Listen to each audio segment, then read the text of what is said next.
What's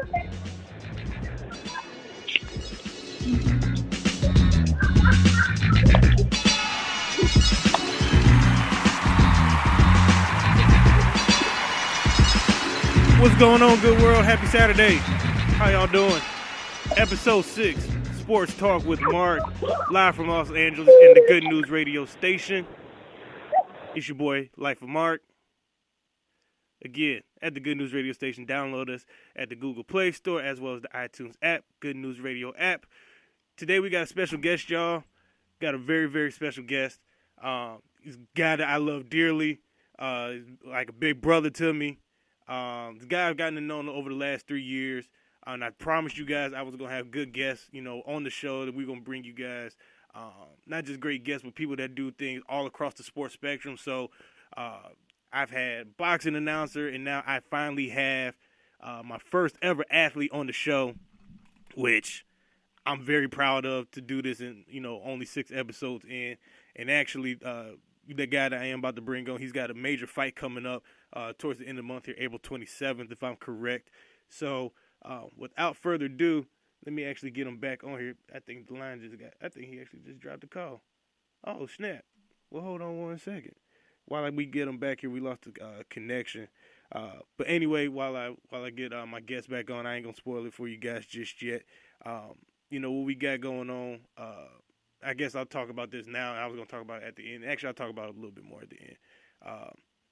L.A. was struck this week with tragic news. The unfortunate death of Grammy-nominated rapper Nipsey Hussle. This is taking a toll on the city.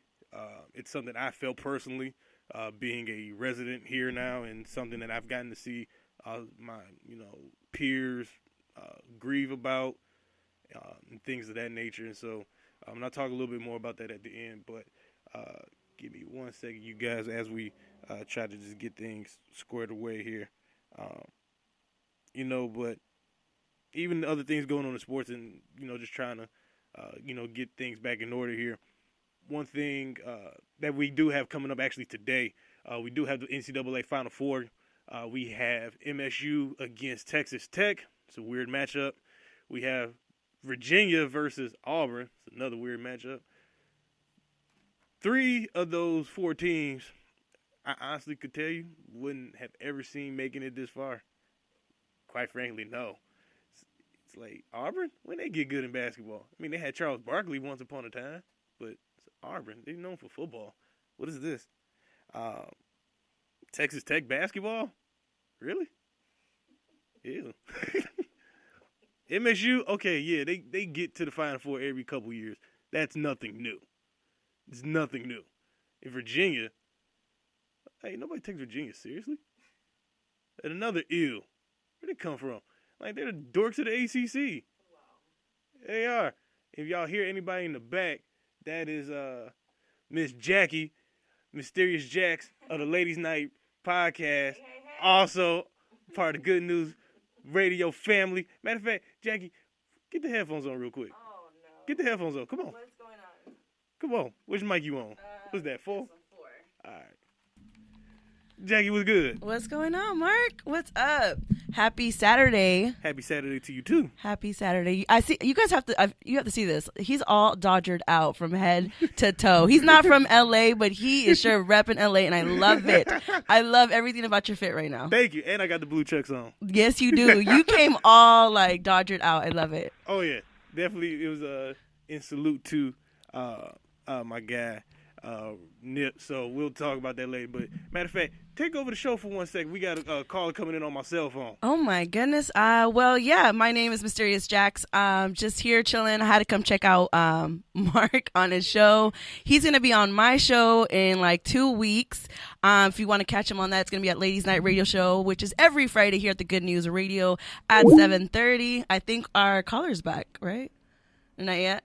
Oh no. Well, I was just telling him you're going to come on my show in about 2 weeks. So I am, and I'm looking forward to it. He's going to come into the room full of ladies. I don't know if he's ready for that. Because, my show, we're not a man-hating show. I know everybody thinks that because of the title, Ladies Night, but it's not that at all. It's just when women get together and we just talk about things. And I can't wait to have you on the show, Mark. I'm really looking forward to it. Thank you. I'm actually looking forward to it, too. I think I'm trying to, spread myself across all the family of shows and, not just necessarily bring the sports aspect to it, but, there's obviously different parts of all of us right. as people, as humans, and, just really getting to talk about other things, which I love to do as well. Yes. I think sometimes, I say for me personally, I get, that sports boxing bubbles. Like, that's all he knows. Like, right, not necessarily.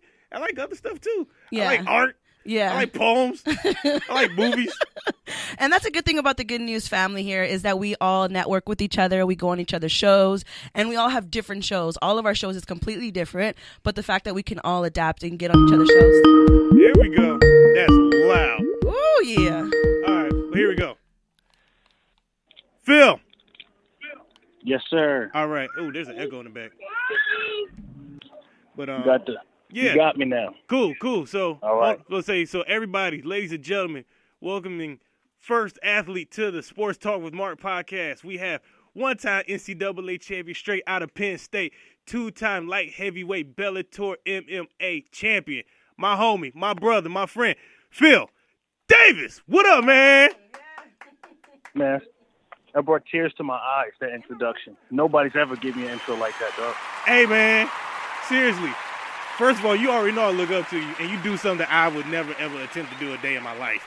And you a champion, which I think is dope, and everybody else needs to know about how dope you are, because as a black man doing this game called fighting that a lot of us don't partake in, unless, people are street fighters, you're doing big things, man. I think everybody just needs to put a little bit more shine on you, especially with Bellator being the opposite of UFC, and so we'll talk about that in a little bit. But yeah, Phil, welcome to the show. Thank you for being the athlete, my first athlete on here. But let's talk about a little bit how you got into the MMA cycle, how you got into that. So again, I mentioned you're a one-time NCAA champ out of Penn State. How did your love for the sport of wrestling come about growing up? You know what, man? I was in junior high when I started wrestling, and it came up because I had one friend at the time. Really two friends, but one of my two friends asked me, he said, Phil, I want to go out for the wrestling team, and I don't want to go alone. Can you just come with me? I was, sure, man. All right, I'll go. I'm not going to join the wrestling team. It looks weird. I'm not going to lie to you. It looks weird. And straight out, that's what I told him. And then, the rest is history, shall we say. I went, and I still didn't like it. But truthfully, I was in that place where I think a lot of people are, where they just wanted to belong to something. For sure. And I got in the wrestling team, and I belonged to something. And it clicked. It clicked. Yeah. Okay. And so now, you're going through, now, obviously everybody doesn't know, but I'll tell it for you. You're from Harrisburg, Pennsylvania, and so you, again, went to Penn State, but, through wrestling in high school, what other offers did you entertain as far as college is concerned? Why did you pick Penn State over, maybe a Michigan State? I don't know. There's always those other good wrestling programs out there, but what made you go to Penn State compared to other offers you got? Well, I got a couple offers, and what it came down to for me was I wanted to stay close to home. Penn State's an hour away from Harrisburg, Pennsylvania, and I've done about, to this day, I've done about 20 loads of laundry, and that's mostly happened in the last 2 years. So, I need to be close to home just so I can have food, laundry, stuff, and home cooked meals, all of that. Just I want to stay close to home. And Penn State is a monster of a school. Great academics. It's really large. I want to be lost in the crowd. And a lot of the other schools couldn't really give me that.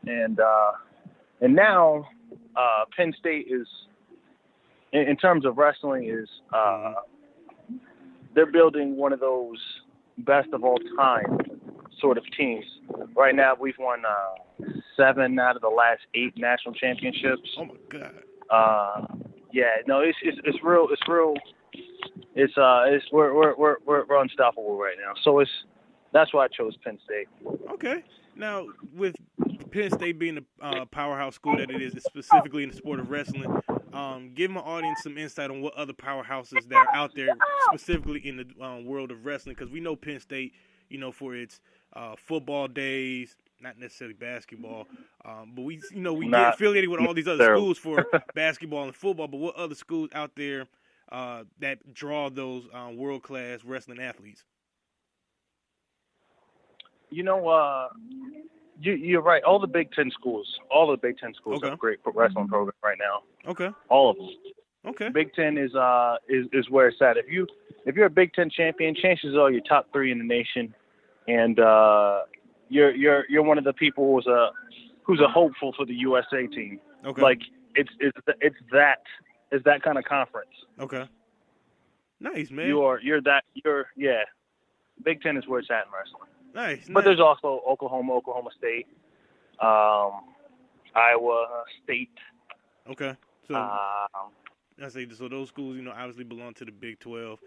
For the people out there that don't know, Oklahoma State, Iowa State, Big 12. Y'all know them for football too. Anyway, so you go to Penn State, you do your thing there, and then you end up in the MMA. So what was that transition like? Explain that transition. What made you, not discontinue wrestling as a professional sport, but essentially transitioning it and learning something new to, keep your pro career going?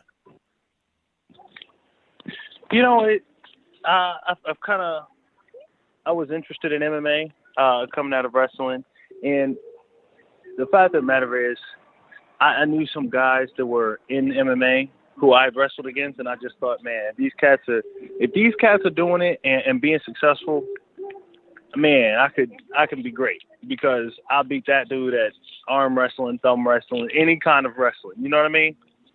And so, which is mean to say, but that's honestly how I felt. So that kind of got me over it. You got to be that confident, got man. Me in the game. Huh? I said you got to be confident, man. It's wrestling. It's you versus your opponent. You got to. Sweet. You got to. Now, from the talks that we've had, before this one today, you told me about how you initially, I think, if I'm correct, you started off in the UFC, which a lot of people know for now as being this big spectacle where you see a lot of the top fights, whether it's pay-per-view or Fox Sports or even ESPN now with the coverage that they're getting. How was your time in the UFC? UFC was good. UFC was good to me. It was, in order to get to UFC, there's always there's a lot of steps, and coming from wrestling, I actually was able to have a leg up. I had 4 pro fights before I got into UFC, which is still pretty young to be in UFC. Mm-hmm. They typically like a person to be around, just to try you out, around between 10 and 15 fights. Usually around 10 to 15 wins. Okay. You know what I mean? I was 4-0, which is, it just kind of speaks to my pedigree in wrestling that they were willing to take a risk and try me out. Yeah. Being an up and coming guy, and it was great. Yeah, I really loved my time in the UFC. Got to make a name for myself and travel the world, beating people up, and man, what sucks about that? Yeah, no. So I guess my question is, for everybody, including myself, that's a novice to the sport. You mentioned how you have to have 10 to 15 wins, not just fights, in order to even get a tryout for UFC. So for somebody that's coming up in the MMA world, where do they go out to find those fights? How does the UFC find you? Where do you go to get those 10 to 15 wins when you're trying to get to that UFC type of caliber of fighting? So honestly, you just got to start where you are. And that's the best advice I can give anybody. Start locally, because what you want to have, ultimately, you want to have a good following. You want people in your town to represent. To represent whenever you have a fight in town. You want them to tune in when you make it to the big stage. you want to represent your city, and so you just want to start locally. You know, if you in Kansas, you know, it's not about, you know, fighting somewhere out of town, even though that can be cool. But just, you know, build your brand where you are. You know, become the baddest dude in Kansas. And when the time's right, I mean, it's easy to fight guys who are higher up. It's harder to fight guys on your level. You know, there's always a guy who's 10-0 who will fight a guy who's 2-0. You know what I mean? So it's so there's that opportunity out there. But just build up your skill set until you're able to take on anybody. For sure. And then they'll, honest to God, they'll find you. For sure. Now, how long were you with the UFC before you made the switch over to Bellator? I was with the UFC for 6 years, I think. 6 years? Yeah, about that. Okay. Yeah. Now, let's see, 2000. Now I want to get it right. Now the question that people now the question that people would have is, you know, again, as we talked about the popularity of UFC, what made you do the switch from UFC to Bellator?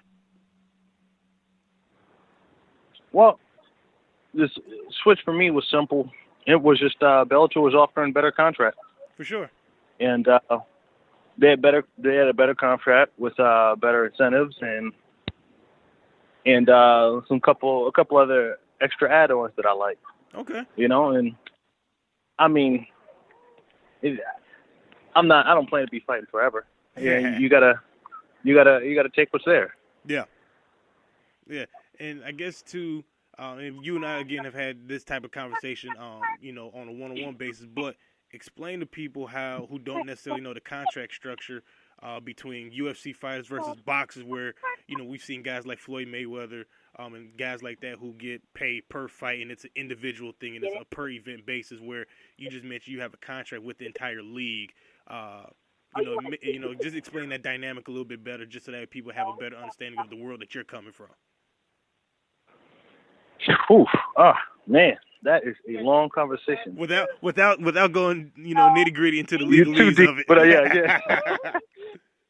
So the gist of it is that the Muhammad Ali Act was put in place to protect boxers from some predatory contracts that had been started going around in the sport of boxing, and so the gist of it is you can't have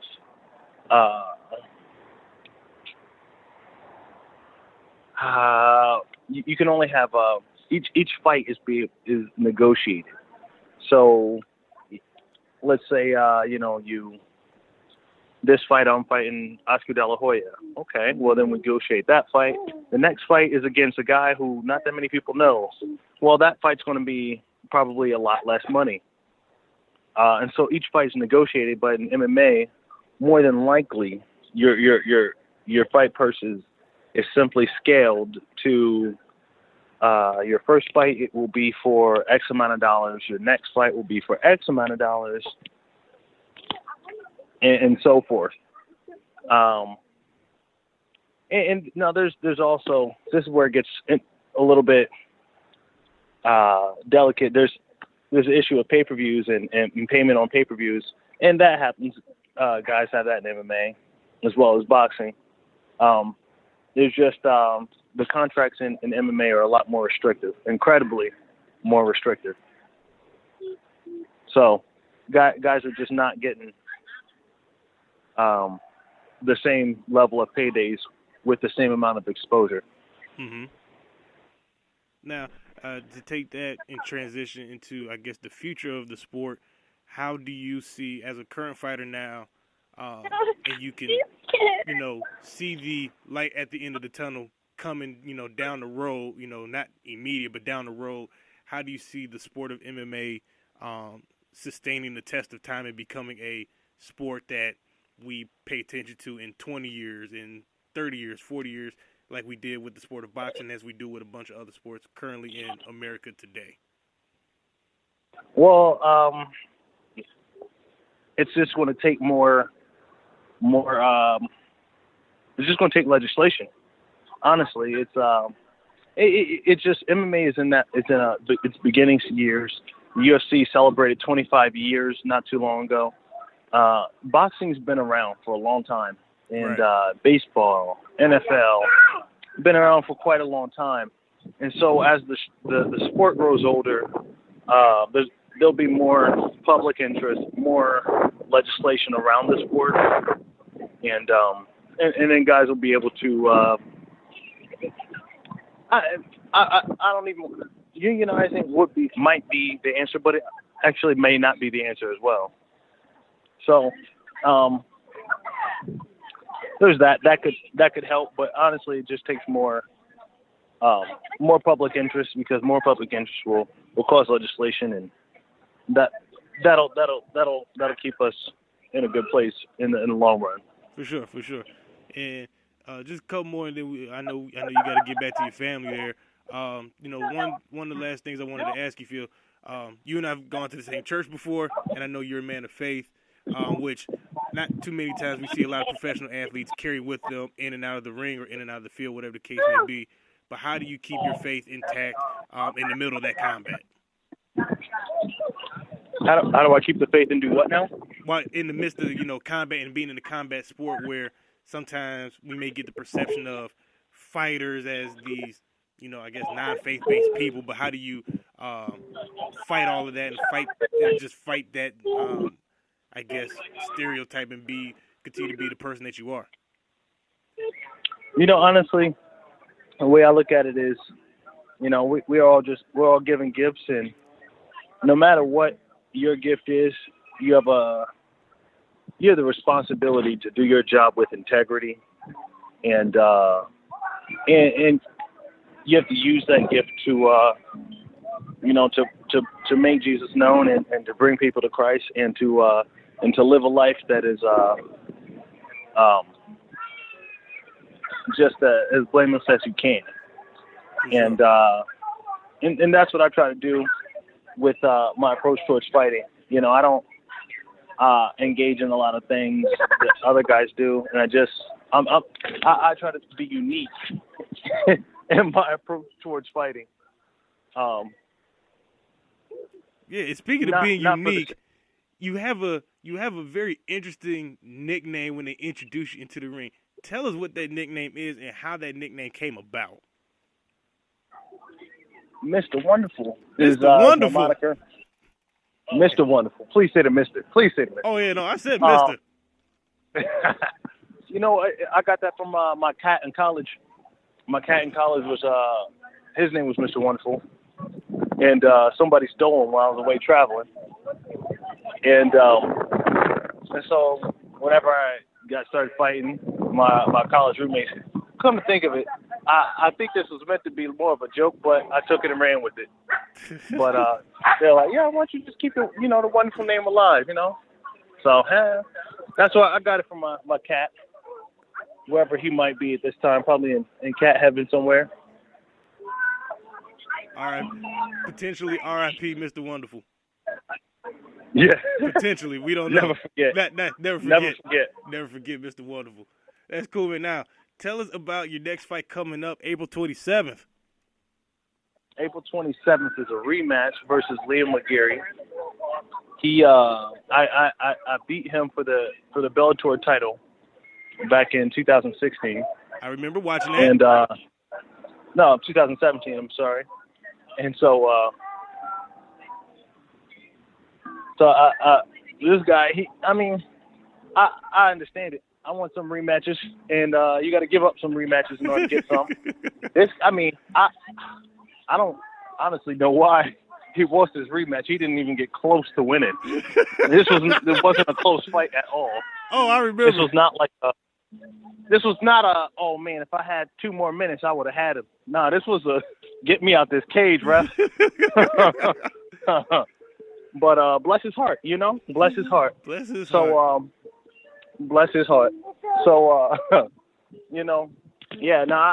really, I'm happy to fight anybody. To fight a guy I already beat in such a impressive fashion, that's money in the bank. Yeah. So I'm ready to do this thing. For sure, man. Now, how can people watch the fight if they've never seen you before? How can they watch this one? Yes, you can watch on the Zone Network. And if you don't already have it, you can get a free 1 month trial membership. Cool. And you can check it out for free $99. Free $99. And yes. The Zone is the exclusive home of Canelo Alvarez and Bellator MMA, and also Anthony Joshua. So I mean, it's going to be a lot of good fights on the Zone. Cool. You might want to check it out if you already have it. Oh yeah, everybody go get the Zone. It's free $99 this month. April 27th. It's going down. What time is the fight again? Was it 9 o'clock? 7 o'clock. See, you was gonna be late. See, you was gonna miss the whole fight. See, black folks, we can't stay on time for nothing. I know. we can't stay on time for nothing. We let the fight come on at 9. No, fools ain't at no 7. good. Oh, It ain't no good. oh. But yeah, guys, main event 7 o'clock, April 27th, exclusively on the Zone. Phil, Mr. Wonderful Davis, 2-time light heavyweight Bellator champ. Thank you once again, brother, for coming on, man. I greatly appreciate it. We got to do this again. Hey, thank you for letting me be the first, man. Hey. I appreciate that. Hey, not a you problem, got lots man. of you know lots of important people, and I'm just barely on that list. But hey, I'm on it. You say barely. You at the top, man. Shoot. Shoot. I don't know that many fighters, and I can sit somewhere and be like, hey, I bet you I can call up a fighter right now, and they be like, no, you can't. Yeah, I can't. Watch this. No, man. That's good, man. Hey, continue your training. I'll be up there on the 27th for the fight. So this is going to be my first MMA fight live. At least I get to watch it in person. Oh, great. Oh, yeah. Great. I'm coming to watch the dub. I'm coming to watch the dub in person this time. Yeah, we'll practice Friday night about, like the victory dance or whatnot. Yeah. Oh, I'm with it. I'm choreographing now. Get it. What? No, man, that's cool. But once again, thanks for coming on the show. I'll rap at you later. Enjoy your Saturday. Stay healthy. We'll see you on the 27th. All right, bro. I'll see you then. All right. All right, peace. Once again, ladies and gentlemen, Phil, Mr. Wonderful Davis, for coming on the show. Much appreciation, brother. He had to attend to his family. He was having a family day today, so I called him at a good time. Usually for fighters when they're training, it's, the month of, they're, very tight, strict schedules, very strict diets too, which I've gotten to see a couple times in person when I was living in San Diego and watching his training camp and things like that. So, yeah, I did something I never thought I would do in my life, which was have a show and then have athletes and people that work in the business on it. So this is a blessed moment for myself. Oh, wow. Okay. That's something I could check off now and say I did it. Now I just got to do it again. And then keep doing it better, and we're going to continue to work with everybody. And as long as you guys got, feedback, content, questions, concerns, let me know. Hit me up on the show while I'm here. Call in. As you guys know, the number is 323-900-0478. Call in anytime. We can rap. We can talk about sports. We can talk about things kind of off of sports a little bit. I mean, we're willing to go there. And definitely what I'm willing to do and have some fun. And this whole journey, this whole process has been fun for me. And it's still growing. It's still a learning process, still a learning curve. And, but to get on to what I was talking about at the very beginning of the show, the unfortunate death of Nipsey Hussle, which, for me, it had me on a Monday. This past Monday just shook.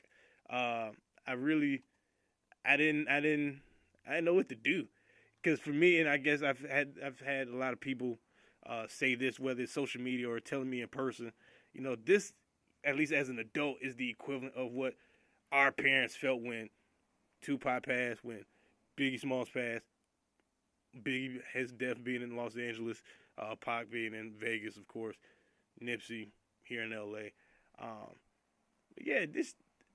It's all still just weird, you know what I'm saying?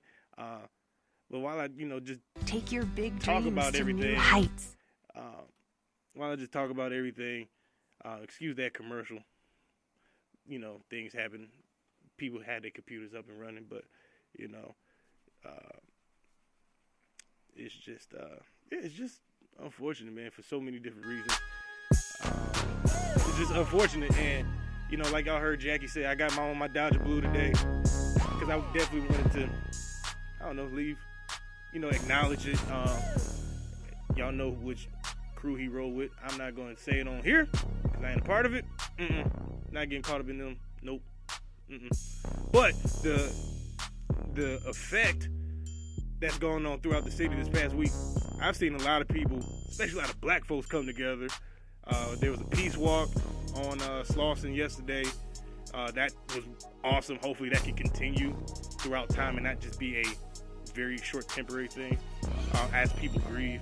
I think it was announced yesterday or this morning that his funeral is going to be on Thursday at Staples Center, which is where Michael Jackson had his funeral as well back in 2009. I was in college when that happened. People, other rappers in the industry, a lot of musicians stopped putting music out this week as a way of paying respect.